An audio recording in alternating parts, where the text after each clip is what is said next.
E3 2016 hit hard, and today GameRanks is bringing you the 10 best new games of E3 2016. Quick disclaimer, Battlefield 1, Gears of War 4, Dishonored 2, Legend of Zelda Breath of the Wild, Forza Horizon 3, Detroit, and Watch Dogs 2 will not be included on this list. They were announced prior to E3. This is specifically stuff that we didn't know about. Number 10, State of Decay 2. The open-world post-apocalyptic survival RPG is back, and co-founder of Undead Labs, Jeff Strain, said it's going to be bigger, badder, bolder, and smoother. Smoother probably being the adjective I'm most excited about there. What's particularly exciting about this one is that it supports drop-in co-op play, which is something that I think is really a great idea for State of Decay. Now that doesn't mean it's not going to be a great single-player experience, and it really looks like a big upgrade to the original game, which Jeff Strain adds that dynamic game systems for character progression, base building, leadership promotion,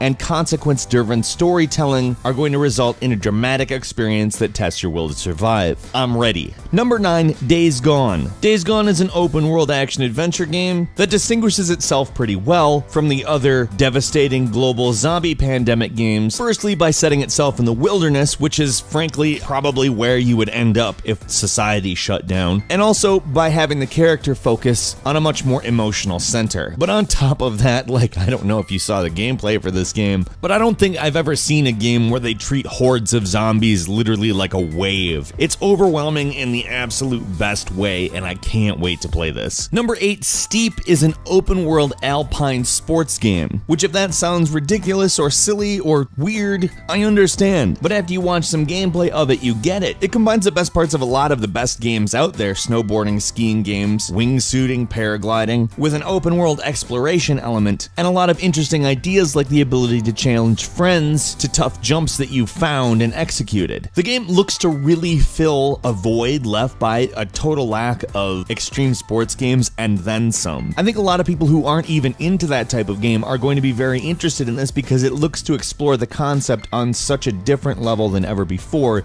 but still maintain a really great take on the various styles of gameplay. Number 7, Dead Rising 4 seems to make some good steps back to the more ridiculous original Dead Rising, as well as also building on all the foundations to make it much bigger. The game returns to Willamette, Colorado, and will be spending about 65% of the time in the mall, 35% outside the mall. But the mall is bigger, has larger themed areas, and a sewer sublevel, as well as simply being a mall, which a lot of people really wanted Dead Rising to just do. It takes place at Christmas, so essentially it's the Die Hard of zombie games. It's got new mechanics such as an exoskeleton that kind of works like power armor, and the whole thing looks like a massive return to form for Dead Rising. Number 6, Spider-Man. Existing in its own universe, not in any pre-existing Spider-Man universe, including the Marvel Cinematic one, which Sony and Marvel are now collaborating on, Insomniac Games, the developers of Ratchet & Clank, and more importantly to this title, Sunset Overdrive, which if you can't see why that would prime somebody to make a Spider-Man game, I don't know what to say to you. There hasn't been a Spider-Man game in a long time, but in 2004, Spider-Man 2 pretty much lays a great baseline for what to build on for this game, and it looks like they're doing just that.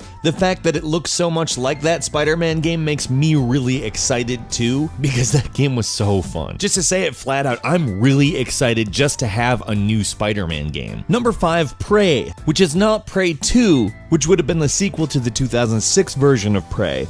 This is a reimagining, and it really looks good. They took a really interesting approach on the trailer, giving us kind of a Groundhog Day feel, while also showing a problem slowly building. The original game was about being abducted by aliens and attempting to escape, all while the ship that you were abducted on gradually absorbs the world around it. It seems like that very well could be the plot, and the Groundhog Day situation could be kind of appeasement for the mind of the protagonist while they're being absorbed. What we do know is that it looks extremely original despite being a reboot, and that's always good. Number 4, Quake Champions is kind of the Overwatch of Bethesda's lineup. As I noted on my Twitter at Falcon the Hero during the conference, I called it Quake for Watch, but it actually looks really great. Tim Willits of id Software described it as slightly esport in design with the different classes that they've integrated, and that they're working on a series of Quake leagues and events. What's great about that is that Willits is the co-designer of the original Quake, so you know that this is going to be handled reverently and properly. Number 3, Resident Evil 7 Biohazard, which it looks like Capcom kind of figured something out. First, that Resident Evil has become extremely overblown. Second, that Silent Hills/PT being canceled, and then now even Allison Road, the spiritual continuation of that idea, being canceled. There is a void. Capcom didn't even bother mincing words either, because they released a demo that will not appear in the full game, much like PT, Silent Hill's original teaser, and it plays so much like that it's almost scary. But while the similarities are almost scary, the demo is scary. Frankly, I haven't been more interested in Resident Evil since the time between Resident Evil 1 and 2. In other words, get hyped. If they don't mess it up, this is gonna be it. Number 2, speaking of Silent Hills, Death Stranding, a Hideo Kojima game, asked more questions than it answered about the first game from Kojima Productions as an independent studio. We have no idea what kind of game it is, though I would guess that it's probably a first-person immersive game, because Hideo Kojima kind of stoked that fire with PT. And it's going to star Norman Reedus. What we've seen is a lot of dead sea life, Norman Reedus naked and handcuffed, with an umbilical cord going to a baby that disappears, and that he has dog tags on with equations on them referencing quantum mechanics. So what people have gathered from this is that it's going to be a sci-fi game that has something to do with the environment on account of all the oil and dead sea life. I would say, given that Kojima tends to care a lot about issues in the world when he's creating his bizarre shit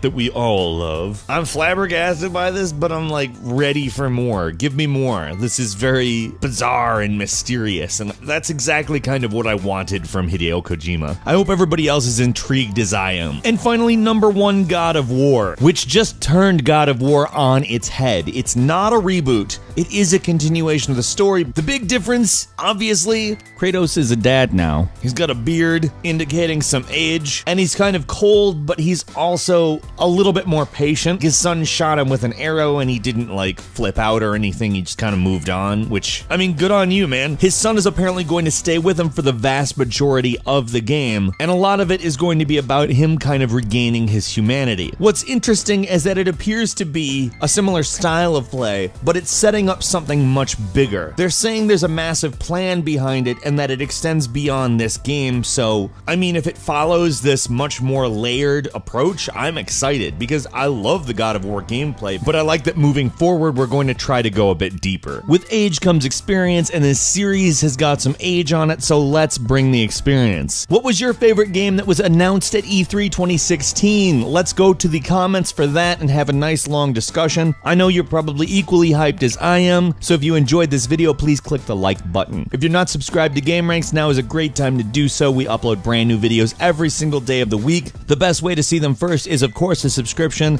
I'm Falcon. You can follow me on Twitter at FalconTheHero. As always, we thank you so much for watching this video, and we will see you next time right here on GameRanks.